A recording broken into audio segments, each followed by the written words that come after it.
पाणी प्यायला सुरुवात केल्याबरोबर नकरानं आपला डाव साधून मगर म्हणायचं, आपण मगरी म्हणतो आहे ना, मगरीने त्या मग नकरानं डाव साधला आणि त्या गजेंद्राचा पाय पकडला, पाय पकडला.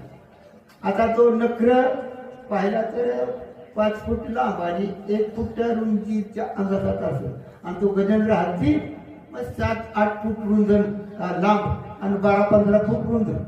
त्याच्या तुलनाच करा येत नाही, पण त्याच्या राज्यामध्ये असल्यामुळं किंवा पाण्यामध्ये असल्यामुळं त्याचा इलाजच फुटून गेला. कुणाचा? गजेंद्र. अरे पोरं ती बाबा बाहेर या, बाबाला कुठं ती सोडतंय कुठं. सर्वांनी प्रयत्न केलं आणि अंतकाळाच्या वेळेला दिवस निघून गेला, दिवस मावळला आहे का ना. बाबा तिथे अडकून पडलेली, नक्र सोडित नाही. अगदी बाहेर आल्या, सुना बाहेर आल्या, म्हातारी डुबू करीत बाहेर येऊन किनाऱ्यावर म्हातारी बसली. आता काय करायचं,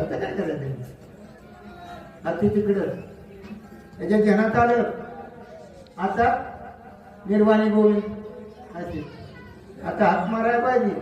गजेंद्राला संकट पडले, धावा केला त्याने देवाचा, धावा ऐकूनी देवाले धावून तंटा सोडला दोघाचा.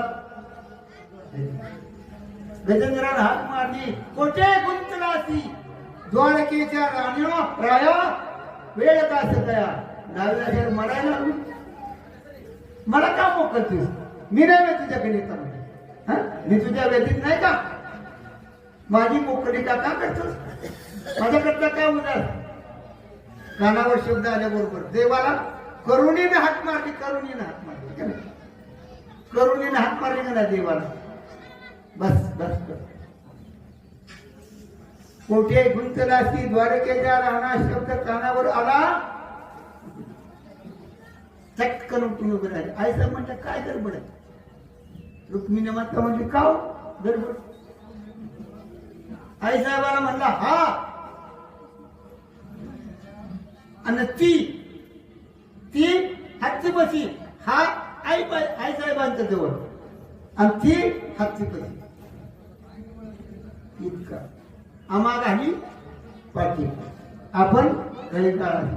असा करुणवान असणारा भगवंता परमेश्वर त्याच्या नामाचा गजर केला ना, त्याला तो पावन सदैवच पावन आहे. आणि मग हे संतांनी पडताळून बघितलं, हातीची सोडवणूक केली, आणि त्यात पुढं तुकाराम महाराज या संदर्भात तुकाराम महाराज सद्गुरु समर्थाच्या चरणाची सेवा करा, प्रभू परमात्म्याची सेवा करा, ऐक नाही जीवन